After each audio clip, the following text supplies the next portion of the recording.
your place for quick summaries of movies with jaw-dropping twists.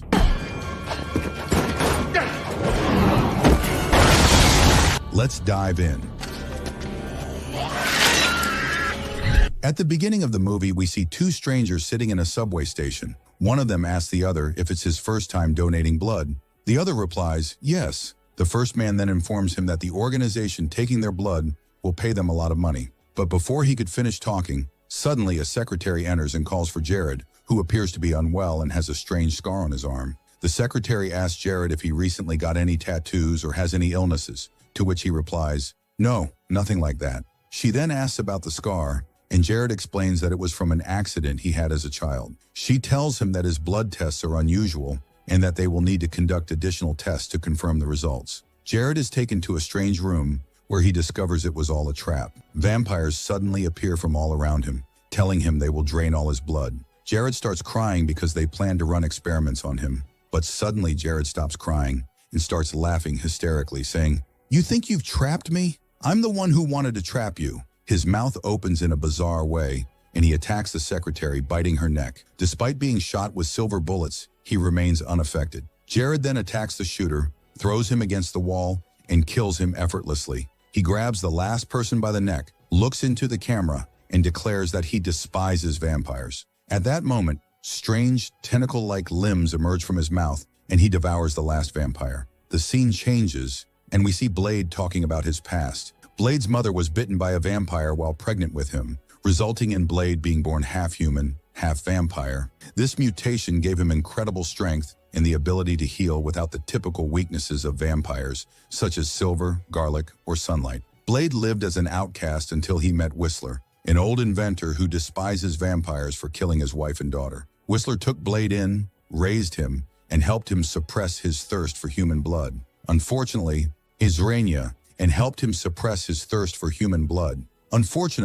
Whistler was attacked and turned into a vampire. Now Blade is searching for him to save him. The story continues at a harbor, where Blade searches for Whistler in one of the tunnels. He storms into a vampire lair, killing everyone he encounters with ease using his silver bullets. He relentlessly chases the leaders of the lair, who try to escape through pipes. They descend an emergency ladder, grab their motorcycles, and flee. But Blade doesn't let them go. He jumps off a building, kills the one lagging behind before he can ride his motorcycle, and pursues the other two. The two vampires find their path blocked, so they decide to turn around and charge at Blade to kill him. However, Blade is prepared. He dodges their attacks skillfully, knocks one off his motorcycle, leaps into the air, and decapitates the other in an instant. He then returns to the fallen vampire and asks him where Whistler is, promising to let him go if he answers. The vampire claims not to know anything, which angers Blade, who presses the vampire's face against the motorcycle tire until he confesses. But instead of letting him go, Blade takes him along. The vampire leads Blade to a location guarded by other vampires. Blade uses the captured vampire's voice to trick the guards into opening the door. As soon as the door opens, Blade kills the guard in a split second. He storms in, killing the first 4 vampires he encounters. He invades the lair with unmatched ferocity, and the guards attempt to ambush him, but Blade eliminates them with his silver bullets. Anyone who attacks him is effortlessly killed using his silver weapons. After killing everyone, Blade keeps his promise and tells the vampire who led him there to leave, though he hints that he will come after him later. Blade then enters a healing room containing a strange capsule filled with blood. Inside the capsule is Whistler. Blade opens the capsule, retrieves Whistler's body, and decides to kill him. He raises his silver weapon, ready to strike, but hesitates at the last moment. Instead, he carries Whistler to his car and takes him home. When Blade arrives, his friend Josh is waiting for him. Josh is an inventor who took over Whistler's role in creating weapons and assisting Blade. Blade asks Josh to prepare the UV weapon he invented to avoid killing Whistler. Whistler is taken out of the car and moved to another room, where he is locked up. Blade gives him a treatment, explaining that sunlight will enter the room in the morning. If Whistler is cured, he will survive. Otherwise, the sunlight will burn him. Blade then sits alone, reflecting on the moment Whistler was turned into a vampire 2 years ago and remembering all the good times they had together. The next morning, Blade visits Whistler and discovers that he has been cured. Whistler shares his ordeal, explaining how he was tortured while in captivity. However, he sarcastically thanks them for fixing his leg. Whistler and Blade then join Josh, but Whistler is unhappy that Josh took his place, leading to an argument between the two. Suddenly, two vampires burst into the room, setting off the alarms. Blade immediately goes out to confront them, but is surprised by their incredible strength and speed. One vampire easily captures Whistler and Josh, and even the UV weapon has no effect on them due to their protective suits. Blade fights the other vampire with his sword, exchanging swift and deadly blows. Blade blocks all the attacks and retaliates ferociously, but the vampire skillfully deflects his strikes. The fight is intense, and the two seem evenly matched. The second vampire joins the fight to assist his partner, and together they battle Blade to a standstill. One of the vampires then speaks, asking to stop the fight. He tells Blade that they come in peace. The two vampires, named Nissa and Assad, explain that they represent the vampire rulers and inform Blade that their leader wants to form a truce because a new, much stronger enemy has emerged. They insist that Blade must join forces with them to defeat this threat. Blade agrees and accompanies them, along with Josh and Whistler. When they arrive, they meet the vampire leader, Eli, who is revealed to be Nissa's father. Eli and his lawyer explain to Blade that a new breed of vampires called Reapers has emerged. These Reapers are savage and have an insatiable thirst for blood, preferring vampire blood over human blood. They even hunt and feed on other vampires. The problem is that anyone bitten by a Reaper becomes one of them. The lawyer knows that if the situation continues like this, within months their numbers will reach millions. At that point, no one will be able to stop them. I've spent my whole life fighting vampires like you, and I have no problem if the Reapers finish you off, he says. Then he is told that after the Reapers finish off the vampire race, they will turn to humans, and at that point, the Reapers will wipe out humanity. This forces Blade to ally with them. At the same time, Jared and the Reapers lure one of the vampires into the street, and suddenly they attack him and kill him brutally. After this, Nissa goes to Blade and tells him that they have trained a team for 2 years with the goal of killing him. She takes him to introduce him to the team, whose names are as follows: Lighthammer, Ferlin, Priest, Snowman, Chupa, and Reinhardt. We learn that Reinhardt was very upset with Blade because they were going to ally with him. He tried to provoke Blade, but Blade taught him a lesson and planted a bomb in his head, telling him that if he tried anything, he would blow him up. Naturally, everyone was afraid of Blade when he controlled them. Blade then gave them their first instructions, saying that to find the Reapers, they needed to go to the largest gathering place of vampires. Nissa tells him there is a disco where vampires are hiding under a hospital, and there they would find the largest gathering of vampires. They immediately moved to the hospital. Whistler and Josh gave each member of the team a weapon and stayed behind to cover their backs. Whistler secured the roof while Josh stayed in the car monitoring the situation. The rest of the team headed toward the hospital and descended underground to the disco area. Blade's team spread out across the area to search for Jared and the Reapers. Suddenly, Acid spotted one of them and informed the team of their presence. At the same time, Josh, sitting in the car outside, heard noises on the roof of the car. He realized it was the Reapers and informed Blade via the radio. While Blade was talking to Josh, Jared appeared in front of Nissa and covered her mouth to prevent her from speaking. The Reaper clan began targeting one member after another from Blade's team. Josh got out of the car with 2 guns in his hands but was surprised by 4 Reapers attacking him. He quickly retreated to the car and locked himself in. Meanwhile, Blade was surprised to find Jared holding Nissa. Blade signaled her, and she quickly escaped. Blade managed to shoot Jared with a silver bullet in the middle of his head, but to his surprise, Jared didn't die and escaped. Blade chased after him and told Nissa that their weakness was the sun. Elsewhere in the dance area, the Reapers attacked Blade's team, who began using their silver weapons. However, they were shocked to find that the Reapers were unaffected by them. Even when Snowman stabbed one of them with his sword, the creature split its body around the sword and climbed up the wall like a spider. In another part of the fight, Priest fell, and a Reaper attacked him, biting his neck. At the same time, Josh was surrounded by 4 Reapers who were about to kill him. One of them even broke the car window and reached him. But at the last moment, Josh activated an artificial sunlight device, burning the Reaper. The rest were forced to flee before they died. Later, Lighthammer, one of the Reapers, hid in the disco. He tried to smash one of the Reapers with his hammer, breaking its neck, but was surprised that it wasn't affected. The Reaper struck him hard in the chest, sending him flying. Suddenly, the Reaper attacked and bit his neck. Just as it was about to kill him, someone shot at it, causing it to flee quickly. When asked if he had been bitten on the neck, he replied that it was just a wound on his back. Blade continued searching for Jared until he confronted him. Jared asked why Blade wanted to kill him, even though they shared a common enemy. Blade replied, "After I finish you and your kind, I'll finish them too. A fierce battle ensued between the two. Blade used the blood explosion weapon created by Karen in the first part, but to his surprise, Jared withstood it and didn't explode. Jared attacked Blade fiercely, knocking him off the wooden platform and grabbing an iron rod to strike him again. The two continued to fight fiercely until Blade reflected sunlight onto Jared's face. Jared couldn't withstand it and fled immediately. Blade then went to Nisa,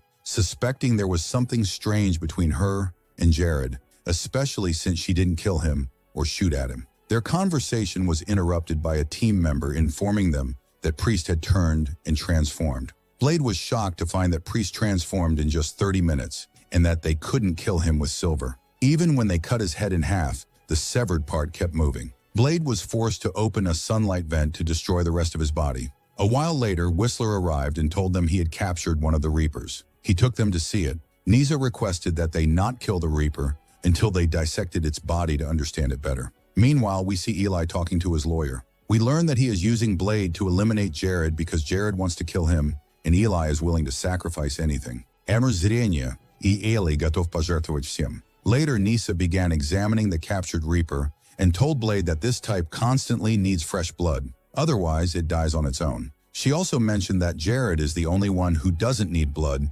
because he is the original. The autopsy revealed that the Reapers are incredibly strong and have a completely different structure compared to regular vampires, which is why silver weapons don't work on them. At that time, Lighthammer was about to transform, but no one on the team noticed. Blade decided they would attack during daylight, as it was their only chance to eliminate the Reapers. He explained his plan, which involved attracting as many Reapers as possible, using a substance extracted from their glands, and using solar grenades created by Josh and Whistler to destroy them. The team began preparing their weapons and gear. Once ready, Blade led them to an underground location, explaining that the Reapers were likely living in tunnels beneath the ground, away from sunlight. They decided to split into groups to expand their search range. Unfortunately, Lighthammer transformed and killed his teammate Snowman. When Ferlin saw this, she panicked and tried to escape, but Lighthammer chased her with ferocity. Ferlin managed to open a hatch to sunlight, killing them both. Meanwhile, Chupa and Reinhardt teamed up against Whistler, attacking him because they wanted to kill him after losing their teammate Priest. However, Whistler outsmarted them by shooting bullets that attracted the Reapers, drawing large numbers of them. Some of the Reapers killed Chupa. When Reinhardt tried to activate the solar grenades, they got stuck. He was forced to flee the area quickly. He told him the location and time, and Blade asked him to escape with him. They surrounded him. He seized the opportunity and ran toward the solar bomb box. But when he got there, he discovered it was all a trap by Reinhardt because he had no key for the bomb. But Blade managed to activate it at the last moment. It exploded in the entire place, eliminating most of the Reapers. But the remaining Reapers attacked Blade and surrounded him everywhere. Nissa returned to him and saved him from the mutants. On the other side, Jared captured Whistler and took him with him. We return to Blade, who discovered that the bomb affected Nissa and she was about to die. He cut his hand and gave her his blood to save her. Jared was standing there and saw them both. Unfortunately, the lawyer came from behind them, electrocuted Blade, and captured him, saying they no longer needed him after he killed all the Reapers. Reinhardt also hit Blade to take revenge on him. Blade realized they had also captured Whistler. Nissa woke up to find herself next to Eli and approached him, telling him that Blade didn't deserve what they were doing to him because he saved her. But her father, Eli, disregarded the matter and told her he wanted the ultimate goal. Later, Blade woke up and found himself with Whistler and Josh trapped underground. He learned from Whistler that Jared's mutation wasn't a dangerous virus, as Eli had told him. Instead, it was something he designed. Then Eli entered and revealed the whole truth to them. He told Blade that he had been conducting many experiments to create a type of vampire immune to silver, garlic, and sunlight. Jared was the first of them and became immune to silver and garlic, but sunlight still affected them. However, thanks to Blade, Eli said he could create vampires immune to sunlight, all because of Blade's blood. At that moment, Reinhardt exploited Eli's distraction and began attacking Blade.